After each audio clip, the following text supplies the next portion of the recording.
Algunas escenas de este programa han sido recreadas.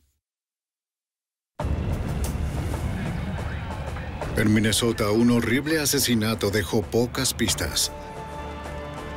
¡Ey, espera! Un traficante de drogas es un sospechoso.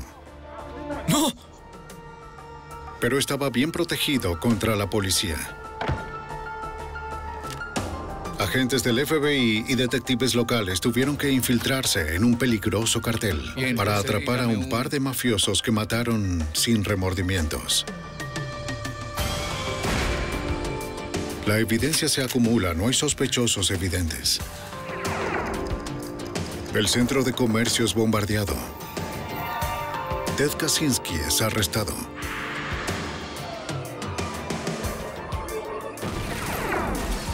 Fugitivo aún prófugo. Los archivos del FBI. Sin remordimientos. El 24 de junio de 1990, alrededor de las 3 de la mañana, un residente de St. Paul, Minnesota, estaba disfrutando de la tranquilidad de una tarde de verano cuando notó un auto entrando en el callejón detrás de su casa. Momentos más tarde oyó el sonido distintivo de un incendio y el auto alejándose a toda velocidad. Al revisar el callejón descubrió un gran objeto envuelto en llamas.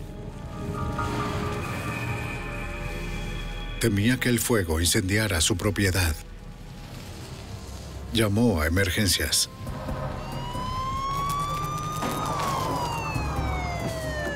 Las unidades de emergencia de St. Paul respondieron. Cuando los bomberos apagaron las llamas, notaron que era más que un acto de vandalismo. El objeto era un cuerpo humano carbonizado envuelto en una lona de plástico derretida. Los detectives de homicidios llegaron a la escena.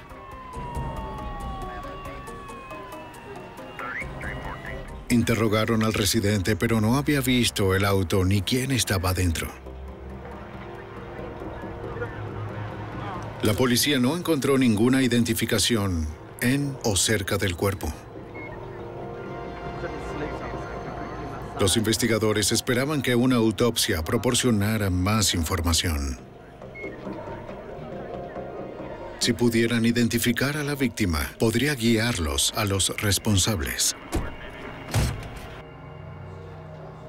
Un médico forense determinó que la víctima era un hombre negro de unos 20 años y que murió antes de que se iniciara el incendio.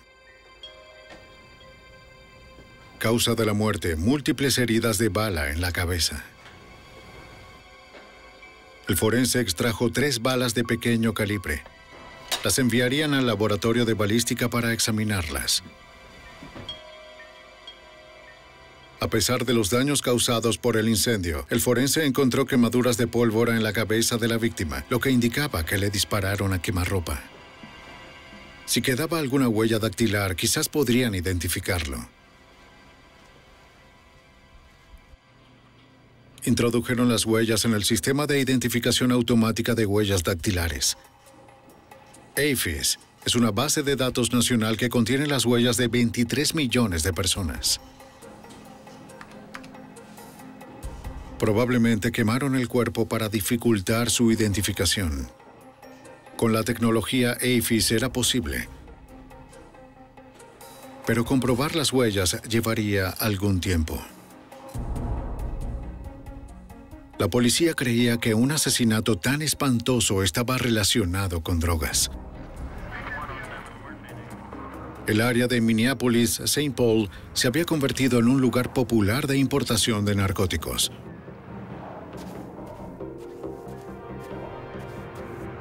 Con las drogas vino un aumento de crímenes violentos. El agente especial John Tyndall de la Oficina de Detención Criminal de Minnesota investigó el narcotráfico en el área. La forma principal en la que la gente movía cocaína al estado en ese momento era a través del transporte público, ya fuera en autobús o en avión.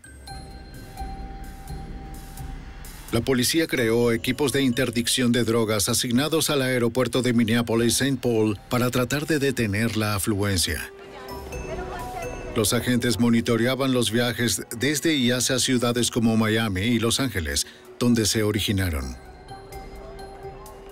Su trabajo consistía en identificar a los narcotraficantes entre pasajeros legítimos. El 25 de junio de 1990, el día después de que se recuperó el cuerpo en el callejón, los agentes vigilaban los mostradores donde se emitieron los boletos de ese día. Dos sujetos se acercaron a la taquilla y se quedaron allí durante un buen rato, haciendo lo que creíamos era una negociación de boletos. Sacaron un fajo de billetes y pagaron en efectivo los boletos. Luego abandonaron el mostrador. Los agentes revisaron el mostrador y se enteraron que los hombres volaban bajo los nombres de Jeffrey English y Harry Babs. Los agentes alcanzaron a los hombres en la puerta mientras esperaban para abordar. Preguntaron si podían responder unas preguntas. Les explicamos que no tenían obligación de hablar con nosotros si no querían. No estaban bajo arresto, eran libres de irse. Ambos hombres aceptaron la entrevista y dijeron que se dirigían a Los Ángeles. Dijeron que venían a St. Paul a visitar a un amigo llamado Ken Jones. Se los agradezco. Será un segundo. No perderán el avión ni nada. Los agentes pidieron permiso para revisar las maletas que habían registrado en el mostrador. Ambos aceptaron. Una orden era innecesaria.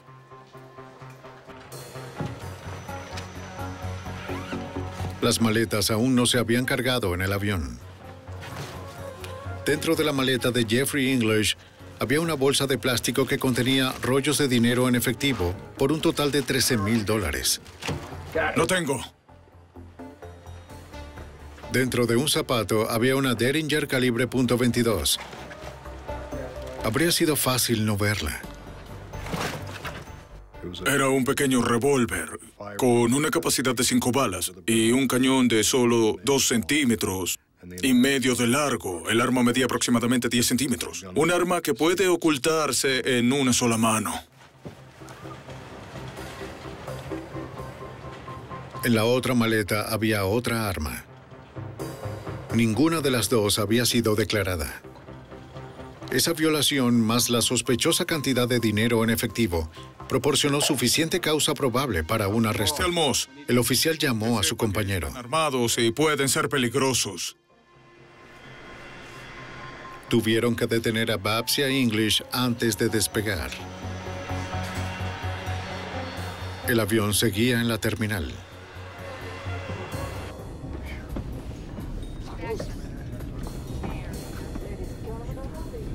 El agente abordó el avión y encontró a los hombres ya sentados. Un par de preguntas no tomarán En mucho una entrevista tiempo. posterior, English afirmó que el dinero provenía de la venta de un auto.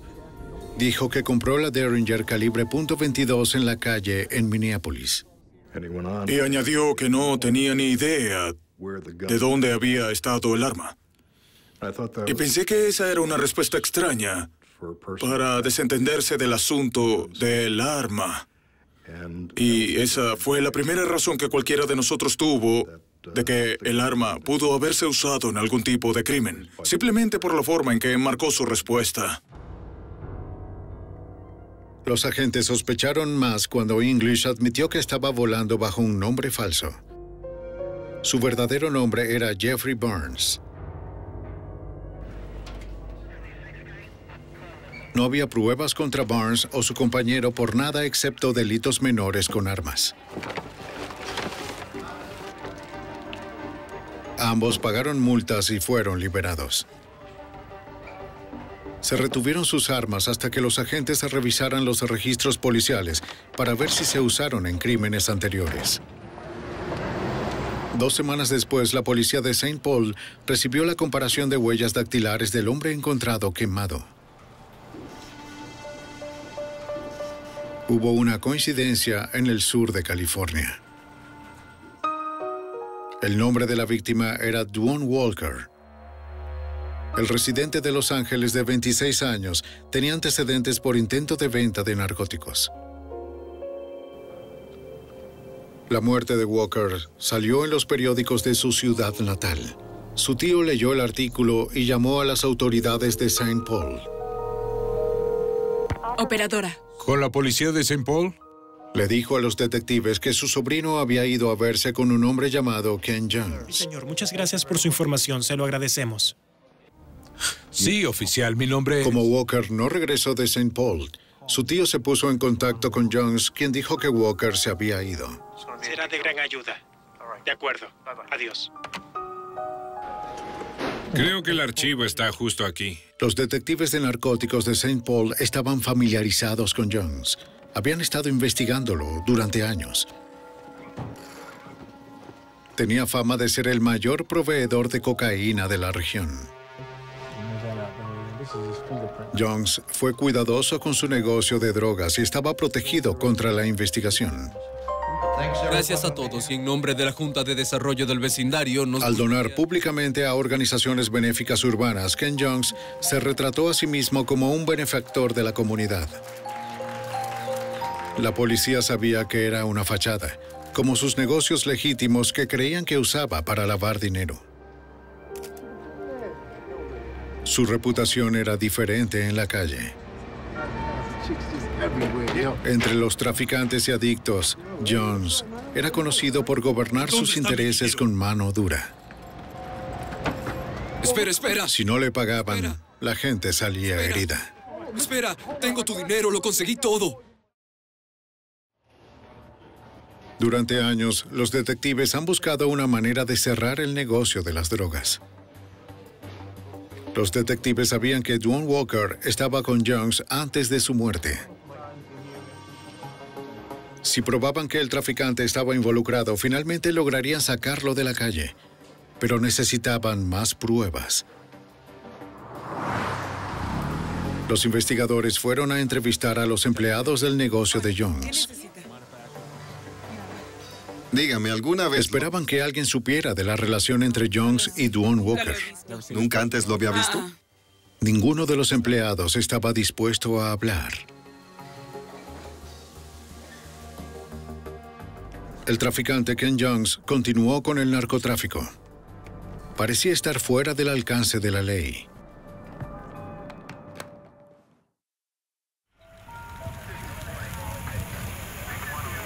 El 24 de junio de 1990, las autoridades de St. Paul encontraron el cuerpo quemado de Duane Walker, de 26 años, en un callejón.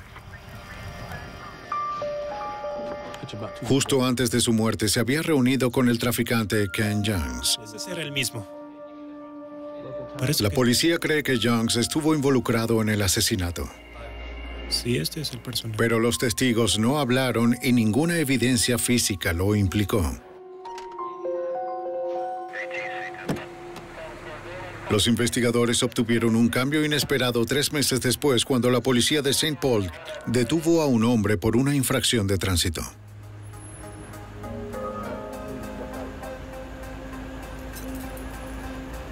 Una revisión reveló que había una orden de arresto contra Charles Schock. Sí, tenemos una orden de arresto para usted. ¿Qué? De espalda. La policía lo detuvo.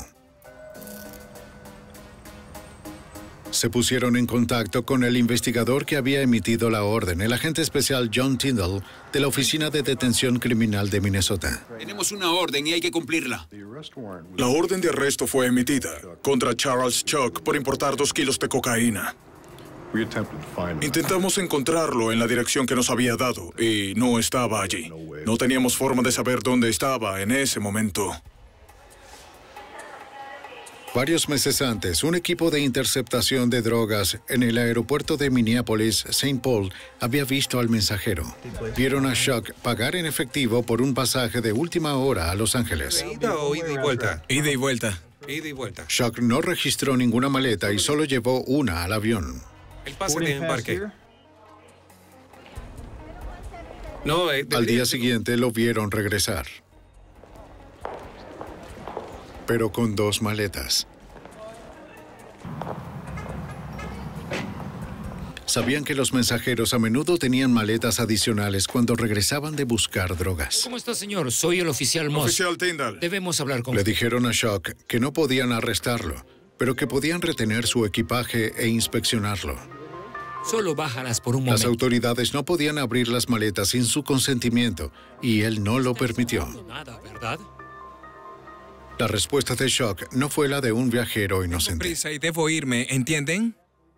Si les dices que vas a retener sus maletas, normalmente, si no tienen nada que ocultar, quieren quedarse con ellas, no quieren dejarlas atrás. Shock no tenía ese problema, no tenía preguntas ni inquietud. Su principal preocupación era salir de allí tan rápido como pudiera. Toma esta y yo la otra.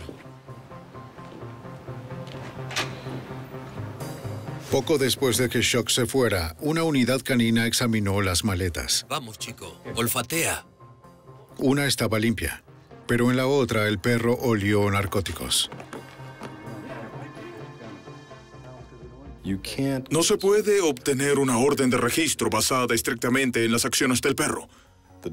El perro fue la parte integral de la solicitud de registro, pero no fue la única. También tuvimos que añadir el hecho de que habíamos visto a Chuck la noche anterior entrar y comprar un boleto de ida y vuelta a Los Ángeles con regreso la mañana siguiente. Estas cosas son inusuales. El hecho de que llevara una pequeña maleta en el avión y regresara con dos también es muy raro. Los agentes obtuvieron una orden de registro para abrir las maletas. Oh, Dentro recuperaron 2 kilos de cocaína. Los investigadores sospechaban que Shock llevaba las drogas para otra persona. en ese momento no pudimos establecer una conexión sobre con quién podía estar trabajando o para quién, pero mi instinto me decía que era un mensajero para alguien de un nivel superior. Todo estará bien, ¿de acuerdo?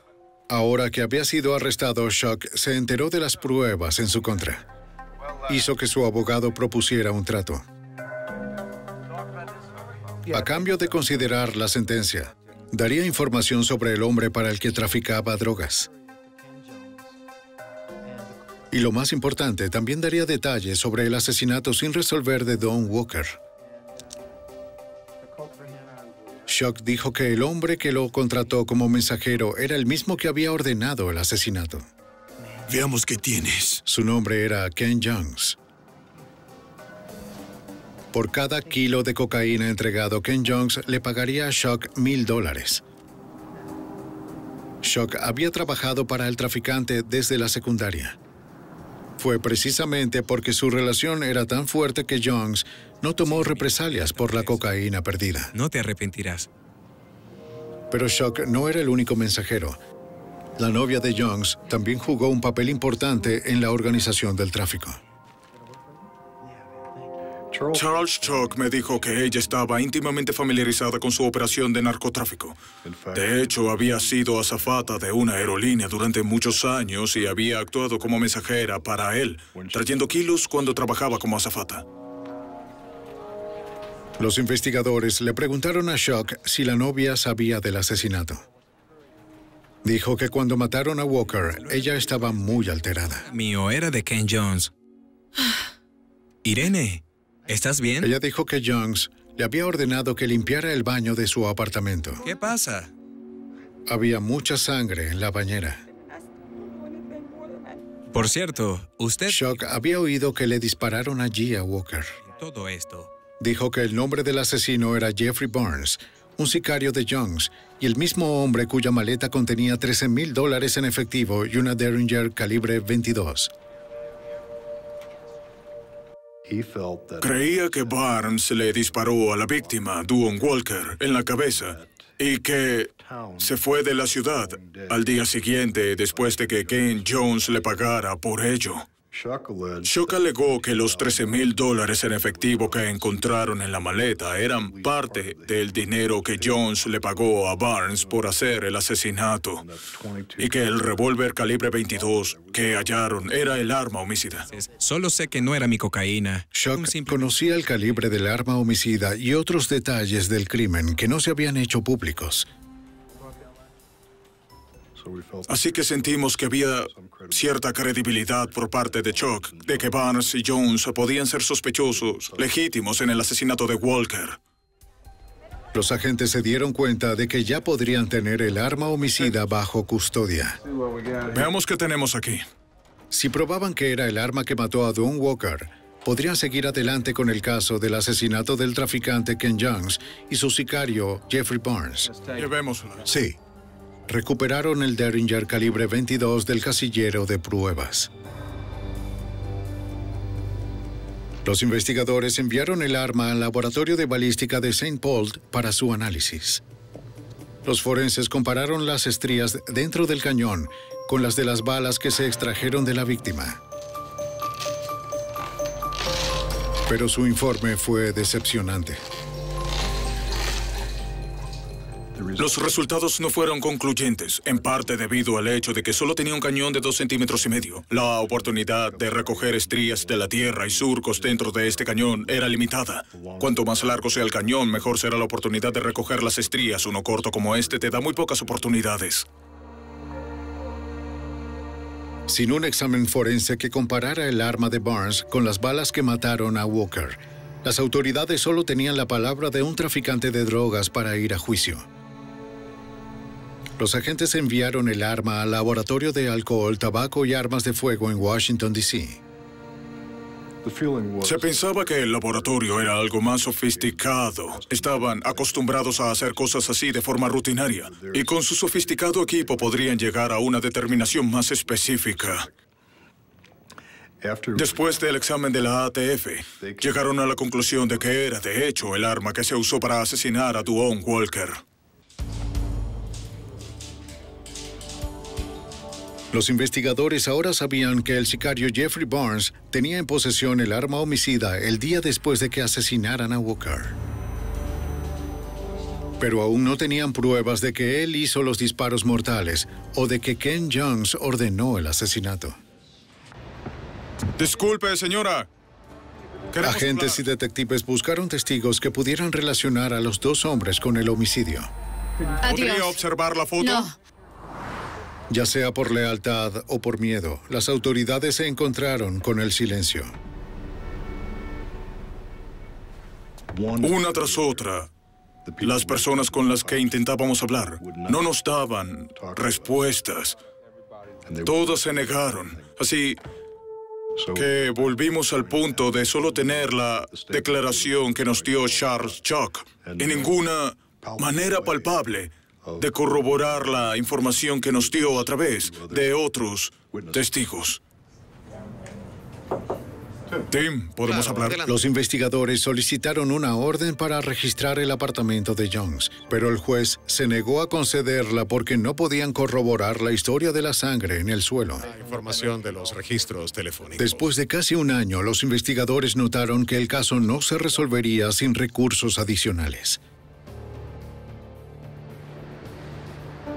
Contactaron al escuadrón antidrogas del FBI de St. Paul para pedirle ayuda. Al haber trabajado en narcóticos durante 20 años, el sargento Tom Dunaski conocía bien la reputación de Ken Jones y Jeffrey Barnes. ¿En dónde está?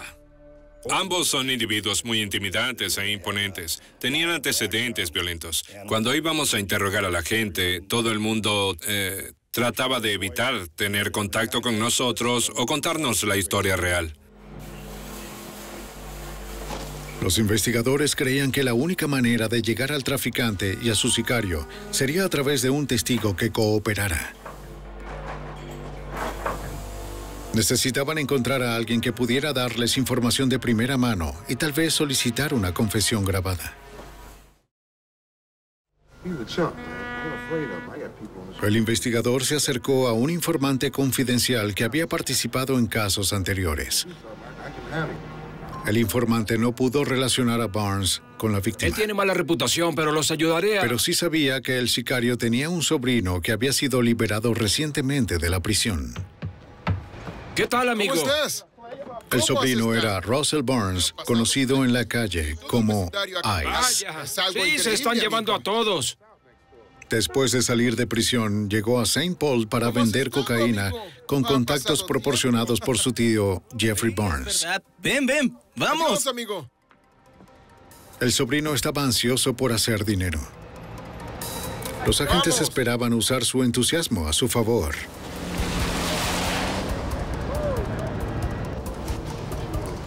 Los investigadores desarrollaron una nueva estrategia en el otoño de 1992.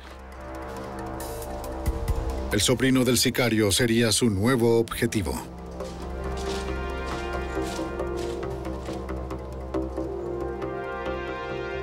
Llamaron al agente especial del FBI, Grant Bisi, especialista en intercepciones telefónicas, como parte del plan.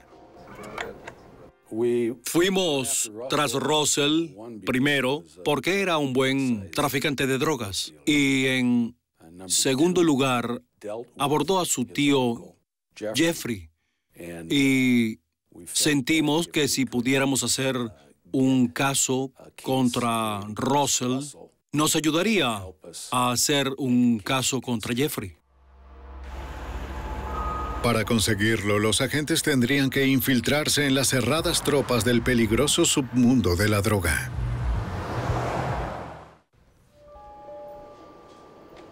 En 1992, los investigadores creyeron que un traficante de St. Paul y su sicario habían matado a Duane Walker. Ya habían recuperado el arma homicida. Pero el sargento Tom Dunaski, asignado a un escuadrón antidrogas del FBI, necesitaba pruebas para poder arrestar al traficante Ken Jones y a su sicario Jeffrey Barnes. Tener el arma no fue suficiente para que lo enjuiciaran. Sentíamos que teníamos que identificar a algunas personas o llevarlas a la corte que pudieran identificar que Jeff Barnes y Ken Jones estuvieron en los asesinatos.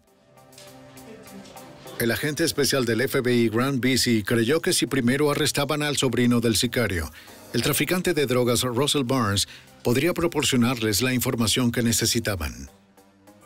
Teníamos fuentes de información cercanas a Russell que nos dieron la indicación de que él sabía que su tío había cometido el asesinato.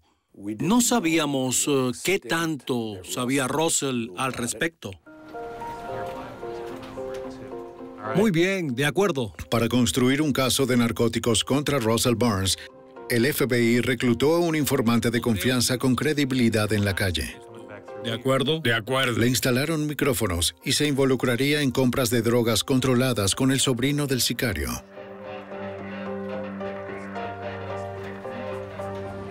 Los miembros del escuadrón registraron cada compra. Fue una operación arriesgada. Si se descubría el micrófono del informante, lo asesinarían.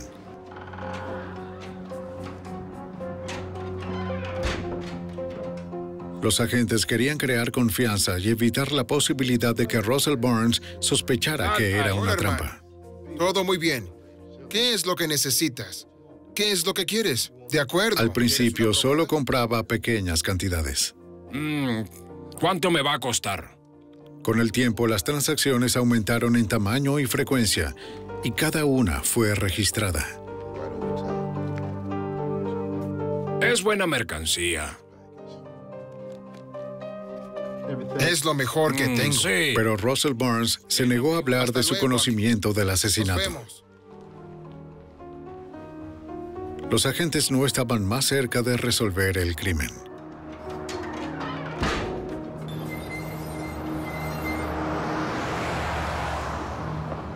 El FBI necesitaba poner a alguien más cerca del sicario.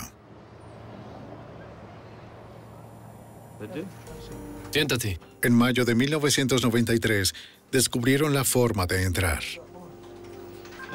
Un informante que trabajaba para el FBI de St. Paul en otro caso mencionó que Jeffrey Barnes y él estuvieron juntos en prisión. Afirmó que eran muy cercanos y que Barnes confiaba en él. Dijo que estaba seguro de que podía conseguir que Barnes le vendiera cocaína y que hablara del asesinato de Duane Walker. Muy bien a Barnes. Los agentes pusieron a prueba la credibilidad del informante haciendo que llamara al sicario.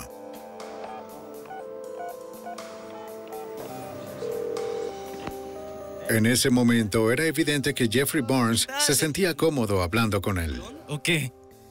No, hace un par de meses que salí. Todavía estoy en el negocio, ya me conozco. Era lo que los investigadores estaban buscando. Sí, está bien. Te daré un buen precio. Ahora necesitaban encontrar un lugar para la compra de drogas, un ambiente que pudiera estar controlado. Me ha ido bien.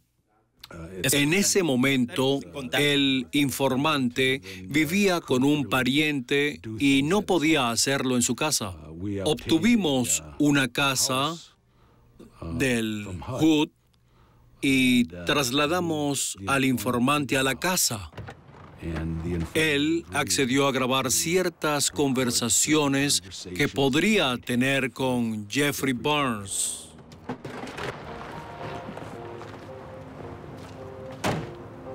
Los investigadores instalaron al informante en una casa del gobierno en el lado oeste de St. Paul.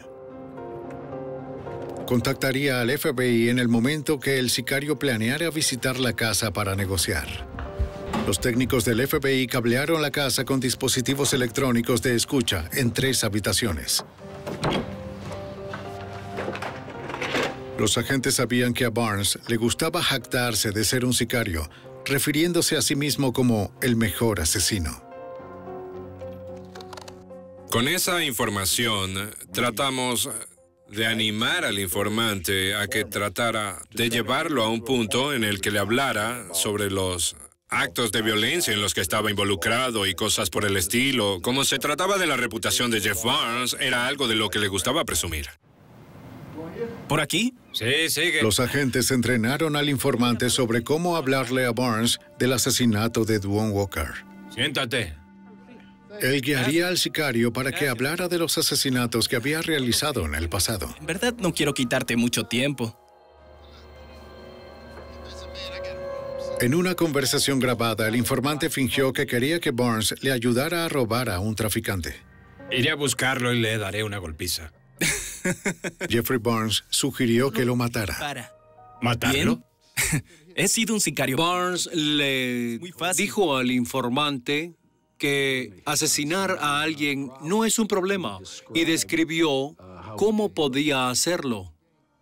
Caminaría detrás del individuo, lo golpearía en la cabeza con el arma, lo dejaría caer al suelo, lo envolvería en plástico y arrastraría el cuerpo hasta llevarlo a un callejón. Esa fue la misma forma en que asesinaron a Duane Walker. Sí. No quiero quitarte mucho tiempo. Vamos a ponernos a trabajar. Era una buena prueba circunstancial, pero por sí sola no era suficiente. Bien. Sí. Tengo el dinero. Debido a que las compras se organizaron por teléfono, los investigadores obtuvieron una orden para interceptar las líneas telefónicas del sospechoso. Aunque los interceptores no captaron ninguna información sobre el asesinato de Walker, sí obtuvieron detalles de la operación de drogas. En enero de 1994, el escuadrón decidió que era hora de arrestar a Russell Barnes y esperaban que delatara a su tío. ¿Es una 36? 36. El 29 de enero establecieron otra compra de drogas controladas con un informante. Sucedería en un hotel en el centro de St. Paul. El lugar estaba interceptado. Bien. Puedes irte. La fiabilidad de los dispositivos de escucha era esencial.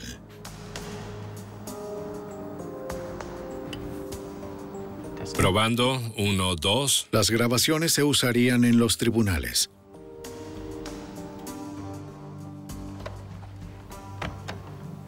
Los agentes estarían monitoreando desde una habitación adyacente. Si Russell Barnes descubriera la trampa, podrían proteger a su informante. Probando, 1, 2, 3. Cuando la habitación estuvo lista, le pidieron al informante que llamara al sobrino del sicario y ordenara varios gramos de cocaína. Probando, 1, 2. Mari tenía un corderito. La unidad de investigaciones de la policía de St. Paul's estaban llevando a cabo la vigilancia en la residencia de Russell Barnes y después las llamadas. Aquí tengo tu dinero. En poco tiempo, Russell fue al hotel. Empecemos. Russell Barnes había trabajado antes con el informante. Me alegro mucho de verte, amigo. Te dije que un día estaríamos así. Es bueno ver lo que necesitas. Trajo cocaína y el equipo necesario para medirla. Bueno, sabía lo que tenía que hacer. Sí, claro. No sospechaba nada. Es el momento, es el momento. Para él solo era otro acuerdo. Se estableció la compra y comenzó la transacción, sin saber que cada palabra estaba siendo grabada. Era importante sacar a un traficante de drogas de las calles. Pero lo que los agentes querían era que Russell Barnes declarara sobre el asesinato que cometieron el traficante Ken Jones y el sicario Jeffrey Barnes. Ahora vamos. Cuando los detalles del intercambio quedaron grabados, los investigadores actuaron. ¡Al piso! ¡Vamos! ¡Las manos detrás de la cabeza! ¡Vamos! ¡Las manos detrás de la cabeza! Muy bien, despejado. ¡Las manos detrás! Tenían pruebas irrefutables de que Russell Barnes vendió aproximadamente 56 gramos de cocaína. ¡Arrodíllate! Los investigadores le explicaron que con 3 infracciones por ventas de drogas, Russell tendría un mínimo de 15 años en prisión. Levántate. Querían una declaración sobre su tío. Barnes. Hablamos con él extensamente sobre Jeffrey Barnes y su participación en el homicidio de Don Walker. Estaba algo reacio porque era su tío, se necesitó algo de persuasión. Después de un tiempo, ganamos su confianza y finalmente nos contó lo que sabía sobre el homicidio de Don Walker. Walker. Jeffrey Barnes le había dicho que Walker intentó robarle cocaína a Ken Jones. El arma. Lo apuntó. Así que lo asesinaron. El sicario dijo que luego arrojaron el cuerpo de Walker en un callejón. Eso fue lo que rociaron con gasolina y lo encendieron en fuego. Nadie se mete con mi dinero así. Fue, en el mejor de los casos, una confesión de segunda mano. Nadie se mete con... Operación de drogas. Sí, detuvieron a Russell Barnes. Dio a Walker. Colaboraré. De acuerdo. Vamos, levántate. Los agentes también arrestaron a su informante para que nadie supiera que él cooperó. Descubrió el calibre 22. Estoy trabajando. El traficante Ken Jones seguía en la calle. Sí. Así como su sicario, Jeffrey Barnes. Dispara. ¿Matarlo? Pero el escuadrón del FBI se estaba acercando. Es muy fácil. FBI. En 1994, mientras intentaban desmantelar una red de narcotraficantes de Minnesota y resolver un asesinato de 4 años, el FBI y la policía de St. Paul habían arrestado al traficante Russell Barnes, quien accedió a cooperar. Ofreció detalles sobre los crímenes cometidos por su tío Jeffrey Barnes, incluyendo tráfico de drogas a nivel nacional y el asesinato de Don Walker en 1990. Según el sargento Tom Dunaski, los investigadores tenían muchas pruebas contra Jeffrey Barnes, un conocido sicario del traficante Ken Jones. En la grabación dice que recuperamos un arma en el aeropuerto. Tenemos a Jeff Barnes diciéndole a uno de nuestros informantes que así es como se asesina a alguien, que era una especie de estafa de drogas, y habló del procedimiento real al matar a Don Walker. Ahora tenemos a su sobrino diciéndonos que ha estado en su casa. Es un pariente consanguíneo y haremos que testifique en el tribunal todo lo que sabe. En agosto de 1994, los investigadores vigilaron el apartamento donde se alojaba Jeffrey Barnes. Sabían que el sicario a menudo estaba armado y dispuesto a matar. No tuvo tiempo de reaccionar. Las manos sobre el auto, vamos, muévete, las manos en el auto. Los fiscales aún no lo acusaban de asesinato. En su lugar, siguieron adelante con un caso de conspiración de drogas. Otra mano, ¿de acuerdo? Venderle drogas a su ex compañero de celda le valió a Barnes 30 años de prisión. Ellos retendrían el caso de asesinato hasta que tuvieran más pruebas contra Ken Jones y él. El agente especial Grant Vesey creía que tener a Barnes en prisión haría que los testigos estuvieran más dispuestos a hablar. Jeff Barnes tenía reputación de ser un sicario. Asustaba a la gente. Pensamos que sacarlo de la calle le quitaría el factor de intimidación contra algunas de estas personas y sería mejor que pudiéramos hablar con ellos, con las personas que están encerradas con él. El plan funcionó. Después del arresto de Barnes, los investigadores se reunieron con un asociado de Ken Jones. Al enfrentar una larga condena en prisión por cargos de drogas, se ofreció a ser testigo del gobierno. Dijo que tenía amplios conocimientos sobre el cártel de drogas de Jones y que había conocido a Duane Walker justo antes de su asesinato. A mediados de junio de 1990, Jones había ordenado al testigo que condujera una camioneta hasta St. Louis, donde se reuniría con Walker. Equiparon el camión con un segundo tanque de gasolina. Al llegar a St. Louis, Duane Walker metió varias bolsas de cocaína en el tanque falso. Al estar lleno, el tanque contenía unos 30 kilos de drogas. Esa cantidad de cocaína habría valido más de $1 millón. El testigo condujo el camión de vuelta a St. Paul, donde se lo entregó al traficante. Walker había llegado antes y se estaba quedando con Jones en su apartamento. Sí, todo listo. De acuerdo. Jones aún no le había pagado a Walker por las drogas. De hecho, el sicario y él decidieron no hacerlo. Ambos conspiraron para tomar la droga, eliminar el problema y simplemente ejecutar a Don Walker. Ese es Bo. El testimonio del testigo explicaría el motivo del asesinato. Le dijo a los agentes que varios días después recibió una llamada del traficante. Le ordenaron que fuera de inmediato al apartamento. Era la mañana del domingo 24 de junio de 1990, el día siguiente al asesinato de Duane Walker. Ken Jones parecía muy nervioso. Le ordenó al testigo que se deshiciera del camión que había conducido desde St. Louis, el que tenía el tanque de gasolina falso. Mira, amigo, me gustan las... El traficante exigió que no se le dijera a nadie sobre el tráfico de cocaína. El testigo dijo que la novia de Jones también le había hablado de limpiar la sangre en el baño después del asesinato. ¿Puede reconocer a este caballero? Juro decir la verdad. En el verano de 1995, los fiscales convocaron a un gran jurado para obtener el testimonio de los testigos bajo juramento. Citaron a la novia de Jones para testificar. La hermana de Charles.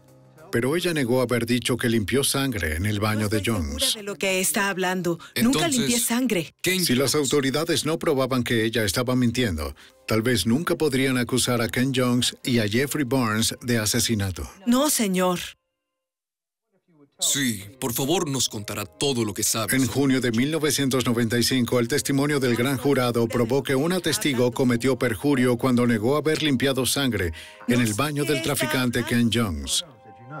No estoy segura de qué habla, señor. El 21 de junio, el gran jurado acusó a Jones y a su sicario principal, Jeffrey Barnes, por el asesinato de Duane Walker en 1990. Barnes, el presunto asesino a sueldo, ya estaba en prisión por cargos de drogas. El día después de la acusación, los investigadores vigilaron la casa del traficante Ken Jones.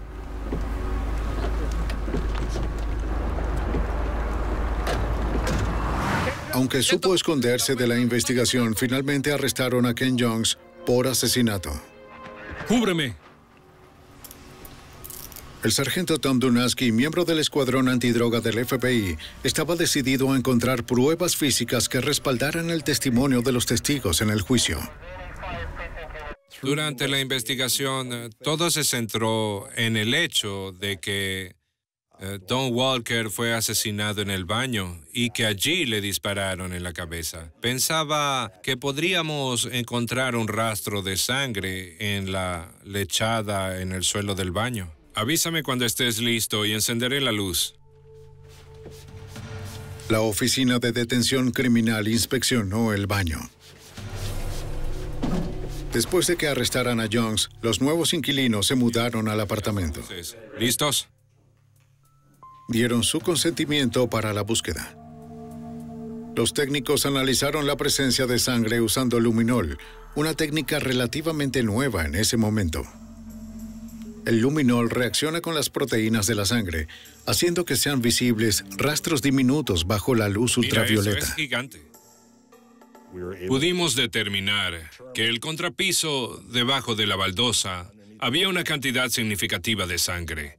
No pudieron obtener un ADN de esa muestra, pero sí pudieron obtener una prueba que demostró que era una cantidad significativa de sangre. Sangre humana, que aún se podía rastrear incluso en 5 años. El señor Barnes y el señor Jones. Era la evidencia que los investigadores necesitaban.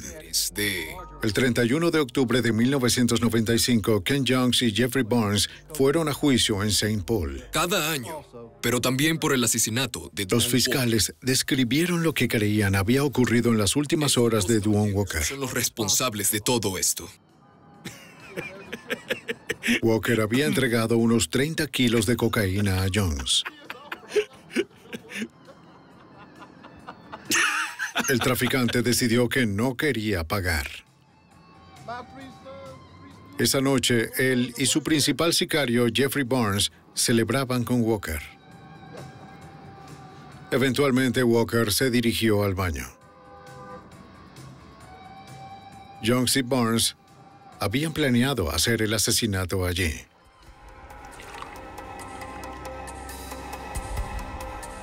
Duane Walker estaba desarmado. Barnes disparó 3 veces con su Derringer, calibre .22. Como siempre, Jones mantuvo distancia. Walker murió inmediatamente.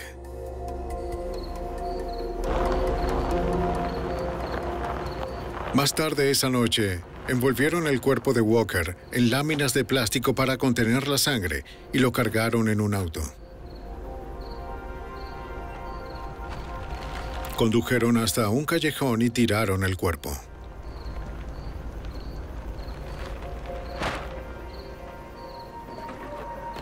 Para dificultar la identificación, rociaron el cuerpo con gasolina y le prendieron fuego.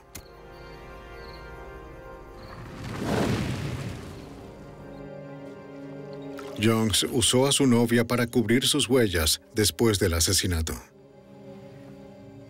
El piso del baño estaba cubierto de sangre, particularmente el área alrededor de la bañera, donde Walker se había caído. Pudo limpiar la superficie, pero la sangre se había filtrado hasta el subsuelo. 5 años después, los técnicos la encontrarían allí. Ustedes darán la conclusión ineludible de que... Condenaron a Ken Jones y a Jeffrey Barnes por asesinato y drogas. De estos caballeros a través de los años. En marzo de 1996, ambos fueron sentenciados a cadena perpetua sin posibilidad de libertad condicional. Jeffrey Barnes, que una vez se había jactado de ser el mejor asesino, ya no era una amenaza para los que estaban fuera del sistema penitenciario. Ken Jones había intentado crear una imagen de sí mismo como líder de la comunidad. Pero su codicia lo llevó al asesinato y ahora nunca saldría vivo de prisión.